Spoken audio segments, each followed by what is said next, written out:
السلام علیکم ورحمۃ اللہ تعالی وبرکاتہ۔ محترم ناظرین، درس حدیث کا سلسلہ لے کر کے آپ کے سامنے حاضر ہوئے ہیں۔ حدیث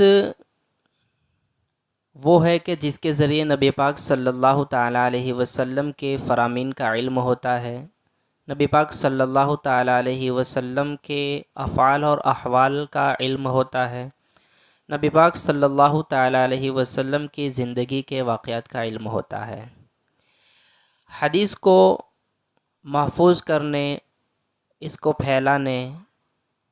اور اسے عام کرنے کے سلسلے میں نبی پاک صلی اللہ تعالی علیہ وسلم کے دور ہی سے صحابہ کرام رضوان اللہ تعالی علیہ مجمعین نے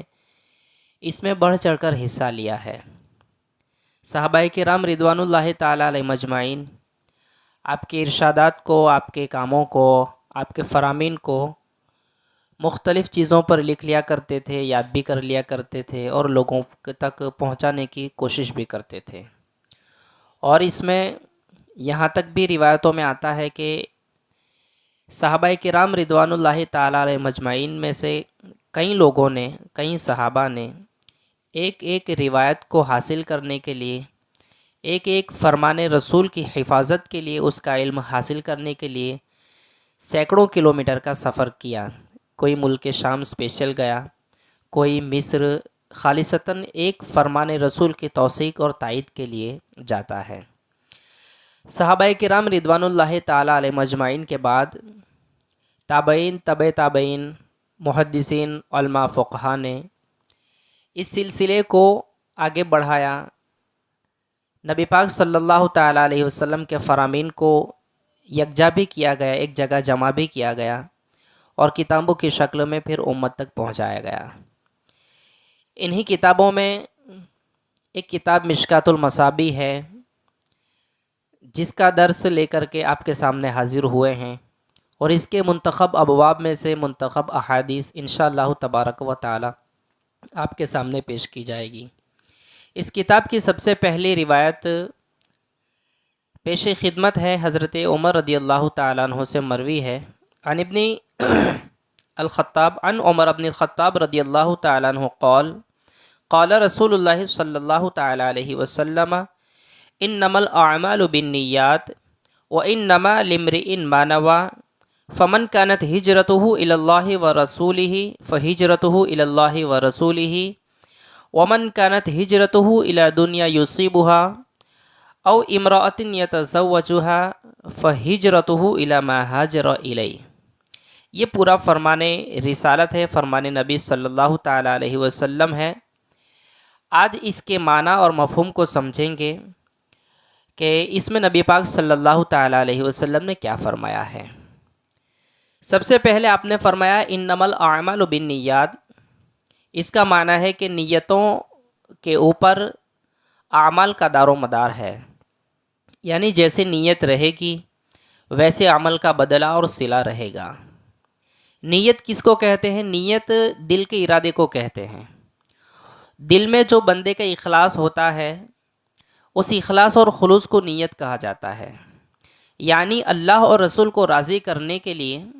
اگر کوئی بندہ کام کرتا ہے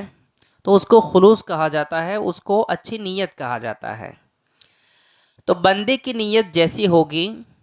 ویسے ہی اللہ تبارک و تعالیٰ کی طرف سے وہ اجر و ثواب کا مستحق ہوگا، اور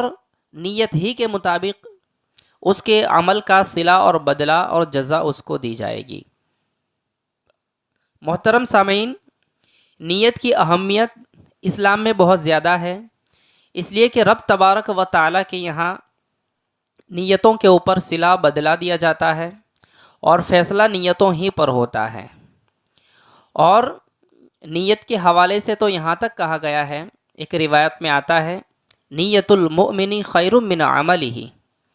کہ مومن کی نیت اس کے عمل سے بہتر ہوتی ہے۔ نیت دل کے ارادے کو اور دل کی خلوص اور اخلاص کو کہا جاتا ہے، اور عمل اس میں تکلیف ہوتی ہے، مشقت ہوتی ہے۔ اس کے باوجود بھی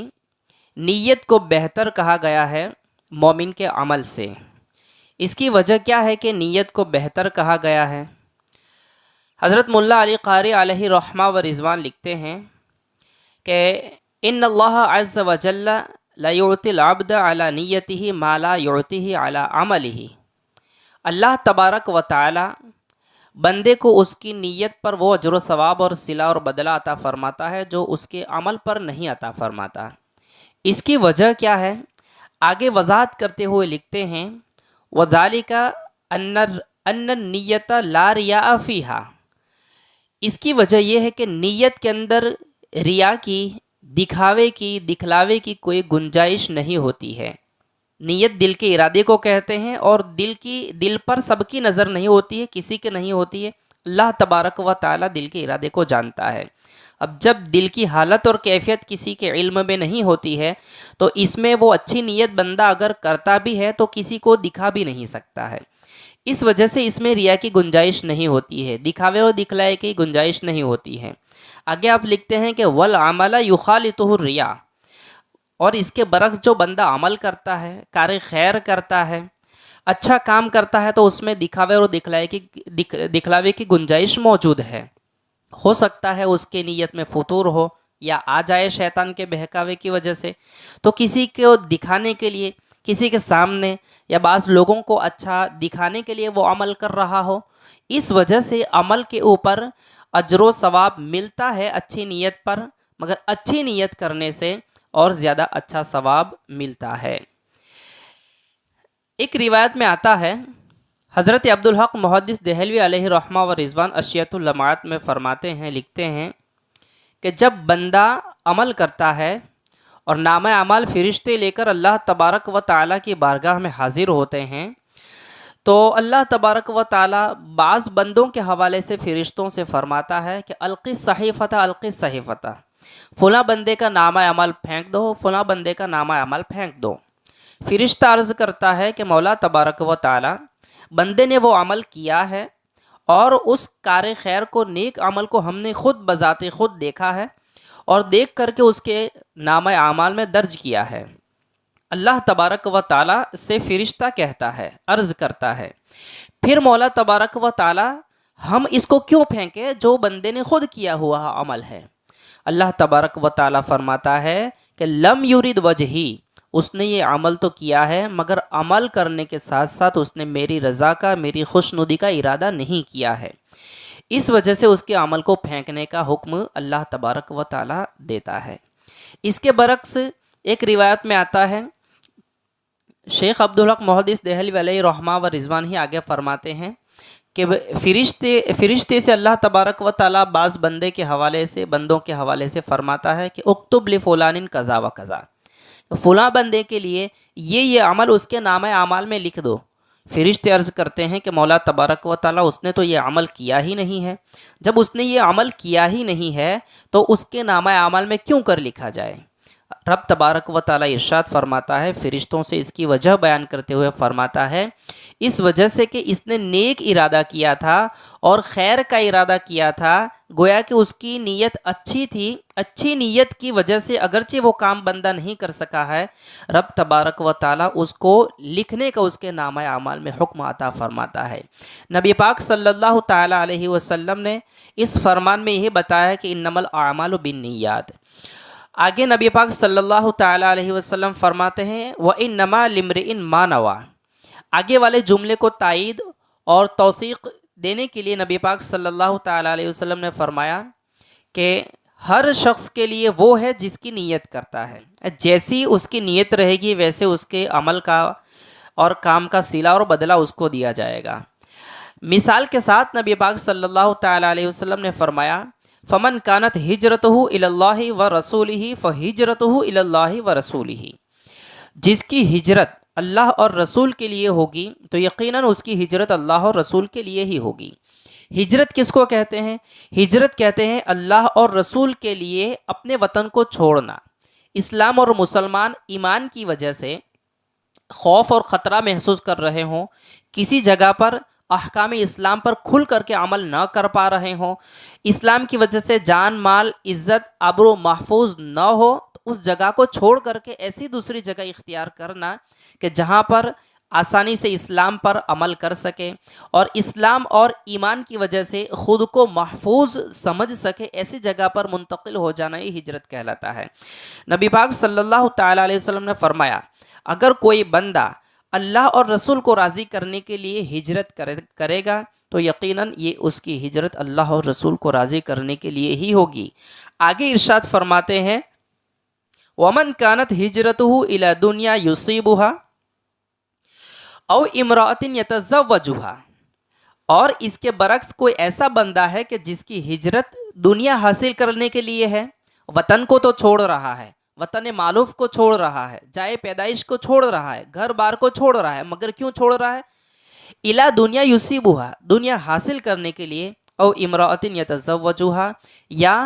کسی عورت سے شادی کرنے کے لیے، تو ہجرت تو وہ کر رہا ہے، عظیم کام کر رہا ہے، ترک وطن کر رہا ہے، قربانی بھی دے رہا ہے، مگر اس کو وہ اجر و ثواب حاصل نہیں ہوگا جو اللہ اور رسول کی خاطر ہجرت کرنے کی وجہ سے، گھر بار چھوڑنے کی وجہ سے حاصل ہے۔ کیوں؟ اس لیے کہ یہاں پر اس کی نیت میں وہ رضا الہی شامل حال نہیں ہے جو کہ ایک ہجرت اور مہاجر کے لیے، ہجرت کرنے والے شخص کے لیے ہونی چاہیے۔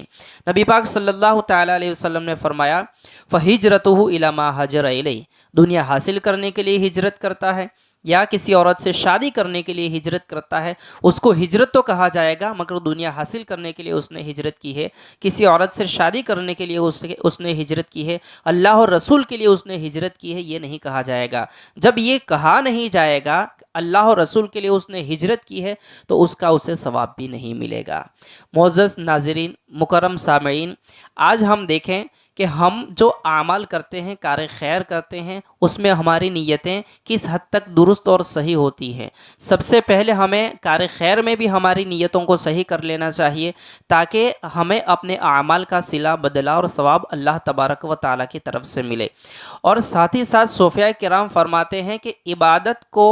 عادت سے ممتاز کرنے والی چیز یہ نیت ہی ہے۔ اگر عبادت میں نیت نہ ہو تو وہ عادت بن جاتی ہے، اور اگر عادت میں بھی نیت ہو تو وہ عبادت بن جاتی ہے۔ کوئی بندہ کاروبار کے لیے بازار میں جا رہا ہے، یہ اس کا ڈیلی روٹین کا کام ہے، مگر اس کی نیت ہے کہ میں بازار میں جاؤں گا، مسلمان بھائی ملے گا تو میں اسے سلام کروں گا، تو اس کا ثواب اسے ملتا ہے اگرچہ مسلمان بھائی اس کو نہ ملا ہو اور اس نے سلام نہ کیا ہو۔ اس کی نیت یہ ہو کہ میں بازار میں جا رہا ہوں، نماز کے لیے جا رہا ہوں، راستے میں کوئی کنکر پتھر یا نقصان دہ چیز ہوگی، کانٹا وغیرہ، تو میں اس کو ہٹاؤں گا، تو اللہ تبارک و تعالیٰ اس کی نیت کا ثواب اسے عطا فرماتا ہے اگرچہ راستے سے کوئی نقصان دہ چیز، تکلیف دہ چیز اس نے نہ ہٹائی ہو۔ اسی طرح ہم مسجد جائیں تو اعتکاف کی نیت کریں، اللہ تبارک و تعالیٰ سے ملاقات کی نیت کریں، نماز کے انتظار میں رہنے کی نیت کریں اور مسجد کے احترام کی نیت کریں۔ اللہ تبارک و تعالیٰ جہاں ہم نماز ادا کریں گے وہاں نماز کا صلہ بدل عطا فرمائے گا،